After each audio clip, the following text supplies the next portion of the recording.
Hi, I'm Lauren from Lauren's Cravings over on Instagram. Welcome to my YouTube channel and hi to those of you that are new.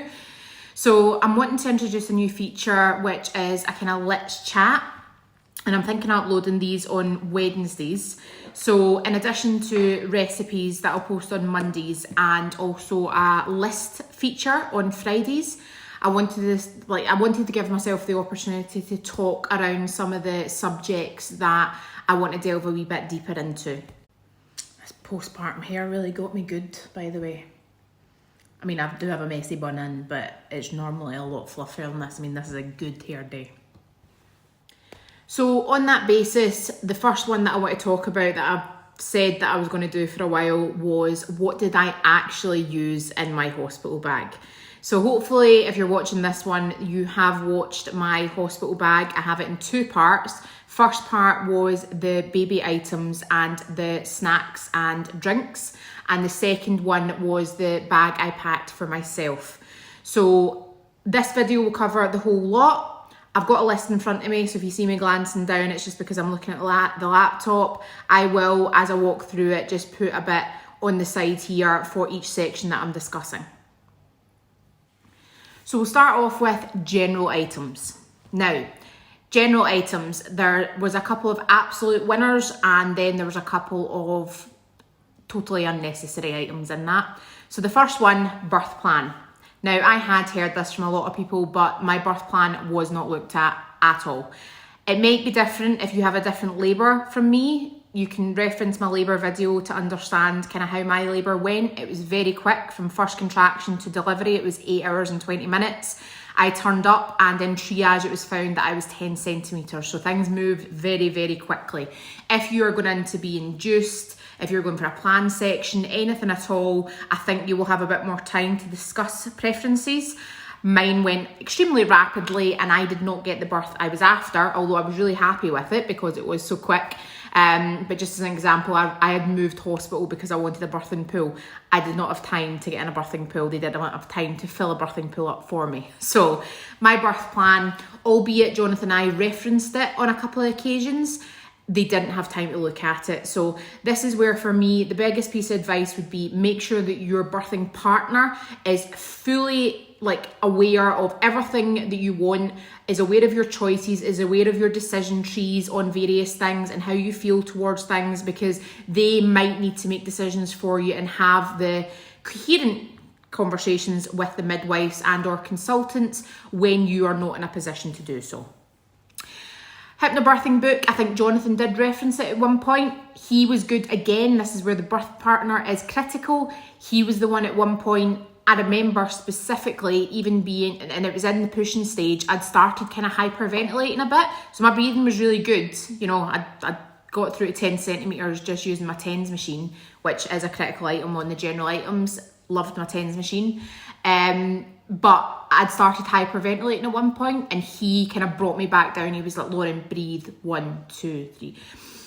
Do you know, and it just kind of reset me. So this is again where your birthing partner is critical. So he done the hypnobirthing course with me. We didn't have time to do massage because of how quickly mine was. But again, we would probably have referenced the massage techniques within the hypnobirthing book, hence why we took it with us. So I definitely would recommend taking that if you're doing that. Massage oil for the same reason. If you have time or if your active labour was a bit slower than mine, I do think you would use it because I would have loved the practice runs of the massage. I would have loved massage in my labour. iPhone charger and long cable, even though I was in and out in the same day, I did use it. So long cable, absolutely critical. iPad, did not use it. However, if I was staying in overnight, I absolutely would have used it. Another thing to consider is that your hospital might not have a great internet signal, so I'd recommend that you actually download some things to watch beforehand, and you obviously need earphones to watch that if you're in a ward with other people. So earphones, critical, iPad, critical, because you might stay in and you'll need something to amuse yourself. Alexa or speakers, I did use them. So Jonathan actually set them up, and I remember at one point going, this music's really good, and it was because he had got the speakers out and put on one of my playlists. So it just got me a wee bit in the groove during the pushing stage and just made me feel a little bit more comfortable. So Even with my quick labour, I used the speakers. Sports bottle, that was both for drinking water but also for like as use as a piri bottle afterwards. I did use it. If you have watched my postpartum, oh no, this will be going out before the postpartum, so I actually list the piri bottle in my postpartum items, which is the video that's going to be going live on Friday. I would recommend getting a piri bottle specifically for that use. The sport bottle was a bit jetty because you need to push and it spurts out. But it done the job, and to be fair, I didn't actually tear my perineum, so I wasn't particularly sensitive, hence it was okay for me. Sports bottle, you need it to drink out of, so everybody recommended Lucozade Sport. When I get onto the food items, definitely get Lucozade Sport. I'd actually been on the fence about it, but see, when I was mid-push, I actually was like, tss, and I remember literally, now this is not something to be obviously commended, but I just chucked the antibiotic on the floor across the room. And nobody gives you any trouble for it. Masks, because of the COVID situation just now, we had to wear a mask. I had to wear one from reception up to triage. I then did not have one on until I went home thereafter. They didn't make me wear one, obviously, in active labour. They didn't make me wear one up in the ward. When you're travelling between wards, Jonathan had his on. They didn't make me put one on, so that was very much appreciated. Temple oil and cream, nah. And ear masks and earplugs. Again, if you're staying overnight, earplugs would have been critical for me. My friend stayed overnight and she said there was a rhinoceros sleeping next to her. I know that's probably a bad thing to say about someone, but yeah, definitely take earplugs just in case you stay over and you have a prolific snorer. Eye mask, one point for that my hypnobirthing teacher had said was actually wear it in the car driving to the hospital so you don't get distracted and you're not like looking at all the traffic. I was heavy or really deep into contractions at that point, and I did not need an eye mask. I was too busy focusing on getting through those contractions. I can't really remember the drive. Probably not critical. Toiletries. We're on at the toiletries now. So we're on to toiletries now. You know what toiletries are essential, so I'm not going to kind of walk through toiletries. I did have a shower. They encourage you to have a shower right after you give birth. I had a natural vaginal birth, and they do encourage you to go in for a shower pretty soon after. So, but not to use products. So I think I'd added in shower gel, etc. I didn't use anything. I just used water. You're pretty much like wiping all the blood, etc. off you at that point, and they don't give you any product. So again, if you're staying in a few days, you would use shower gel or whatever to wash yourself under the arms and whatnot, but you're not putting anything down in any sensitive areas. I obviously needed contacts and glasses. I didn't need them because I was in and out the same day, but I would have if I was staying overnight. Deodorant. Interestingly, if you're planning to breastfeed, I'd maybe hold off on deodorant just because they say the baby wants to smell you, and especially if you're going to have a shower every day, which you are going to do postpartum because you need to keep down there clean. I would maybe just hold off on the deodorant. I didn't start wearing it for another couple of weeks postpartum, and I know a lot of people that breastfeed who still don't wear it because of the chemicals that you get in antiperspirant, so just something to consider. Vaseline and lip balm, I didn't use it. A lot of people had recommended it for gas and air.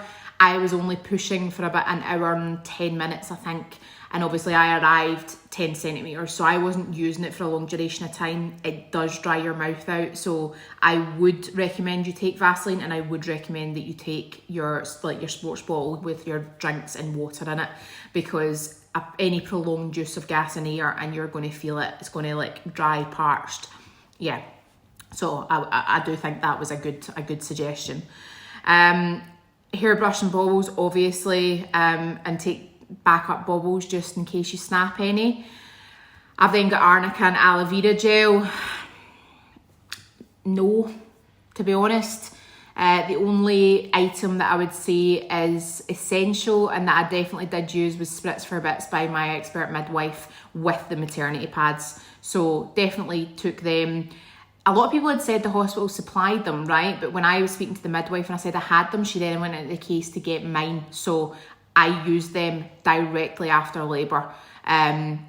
when I get out the bed, I actually was like dripping blood onto the floor to get into the bathroom. And see, when you go for your shower, so they obviously stitch you up if you're needing stitches, give you a wee wash down there, do all that sort of thing. And this is after the you know, they've taken the placenta out and everything. But they get you to get up, go for a shower, and you're obviously going to then need your big pants. So that's in the clothing section, but I will mention it. I use them, your maternity pads and your spritz for bits. Nothing else I would say is required at this point in time. Pregnancy vitamins and tablets, if you're staying in and you're taking them each day, yes, I didn't use them. I did use paracetamol just to kind of take the edge off. So I've mentioned that in postpartum items like pain relief. Nipple cream and breast pads, not required.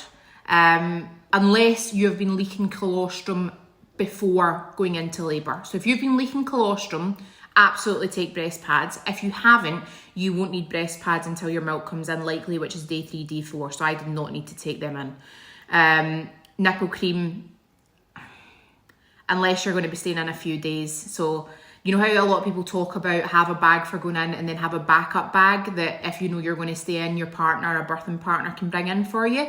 I would have that in the backup bag as well as the breast pads. Mine was a really straightforward labour. I didn't need either of those things, and I didn't need breast pads until my milk came in.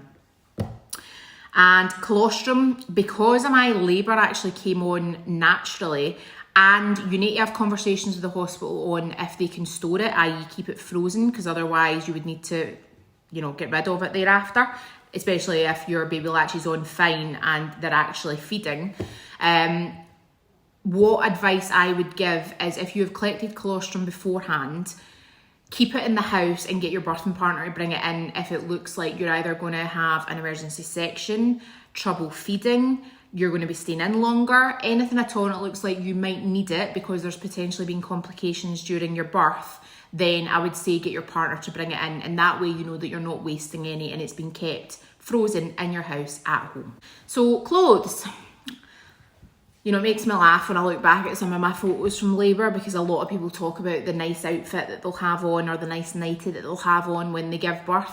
Mine went so quickly that I literally ended up in a black tank top with my I Love Sia like maternity bra on, which I'd been wearing all throughout my pregnancy.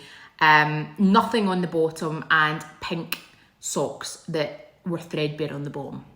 Well, it was funny, I suppose, looking back, but I'm just like, anyway, can't even show that to anybody. Definitely wore the big knickers, definitely wore the maternity leggings, I wore them home. Black vest top, absolutely wore it. Flip-flops, I did use flip-flops. So slippers and flip-flops are for different things, especially if you're wanting a water birth, you know, you're going to want to take flip-flops. But the ease of actually putting them on and off, so after my shower I put flip-flops on to go up to the recovery suite rather than putting my Doc Martens on, which is what I'd come in to triage in. So I just put them in my case and I wore my flip-flops. They're so easily slipped on and off. Definitely recommend them. Slippers, if you're going to be in a few nights and you want comfort, you don't want to be wearing them when you're actually in labour because your waters, and if you're, you know, using a pool for a water birth, you're going to be getting them wet and they'll probably get ruined. So yes, for days after, not for active labour. Baggy clothes. I can't recommend enough baggy clothes. I went home, I think, looking pretty trampy. If you're really fussed on getting the gorgeous, you know, you in the photo and not just the man walking out with the car seat with the baby in it, then absolutely take something, but please be considerate of your body, especially if you end up with a C-section. You don't want anything that's going to hurt your scar. And I didn't want anything baggy because I didn't want anything tight just because I don't feel comfortable in it. So comfort above all else. Nighties, not going to go into too much detail, but I do mention nighties specifically in my postpartum video that's going live on Friday, so please watch that. It's top 10 essential items for postpartum. These nighties, absolutely recommend, and if you're staying in, you are going to want them. Food. In my food bag, considering I was in for such a short period of time, got absolutely tanked. I had made sandwiches, I ate sandwiches, we ate biscuits when I was in triage because I had vomited after a contraction that I told the midwife about. She encouraged me to eat, which is interesting because a lot of people had told me that they try and get you not to eat in case you go for emergency section. But she was saying to me, you might be in it for the long haul, so get your energy in whilst you can. So biscuits, crisps, sandwiches, food bag is critical. Now, if you follow me on Instagram, then you understand my passion for food. Also share recipes on here. I love food. And I loved that it ended up being such an important element of what I needed in my hospital bag. It had its own bag, to be honest, and I used it all because the sandwich that I get given by the hospital was rubbish, quite frankly. They had a crap selection. I had missed the hot food options, so I fell back on that bag and I fell into that bag. And lastly, baby. I'm not going to touch on the husband's items because as far as I'm concerned, that is their responsibility. You have got enough on your plate. So if you choose to do that, I literally hold my hands up to you, but it would not be me. Baby, obviously a car seat is essential, regardless of whether you're going home in your own vehicle or you're going home in a taxi, you need a car seat. Nappies, I did use my nappies, which was another interesting one. So I used my maternity pads and I used my nappies when people had told me that they would supply them. So hence why I would say, like, just prepare just in case. Didn't use water wipes because I was using cotton pads and water at that point with Bryce. Did use a blanket, did use Babygrows baby vest, cardigan and hats. And to be honest, depending on how long you're going to be in, you will need multiples of those items.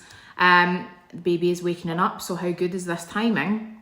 Didn't use a swaddle, although if you were staying overnight, I would recommend a swaddle. It took me a few weeks before I was then convinced of the benefits of a swaddle, and I'll probably discuss that in another video. But I would recommend that you swaddle your baby because it actually took me a few weeks to get round to it, and it settles them a lot better because it emulates what they're used to in the womb. So, and that was really it. So plenty of outfits for the baby. Bryce ended up in newborn. A lot of people tell you to prepare for newborn in 0 to 3. I've still not heard from a person that actually ended up using their 0 to 3. I think that's more the exception than the rule. It's not going to hurt because they're going to end up growing into them anyway. So take one outfit maybe of that, and I would fall back on like first size and newborn personally. So I hope you found that video helpful. I had been meaning to do it for a while, and I always think it's interesting actually looking back that women that haven't been through labour end up sharing what's in their hospital bag, but I suppose gives them the opportunity to do these videos. So really looking forward to next video, and let me know if you have enjoyed this let's chat option, and if you have anything else that you'd like me to chat about, drop it below in the comments. Please like and subscribe. I really appreciate it. And I will speak to you next time. Bye.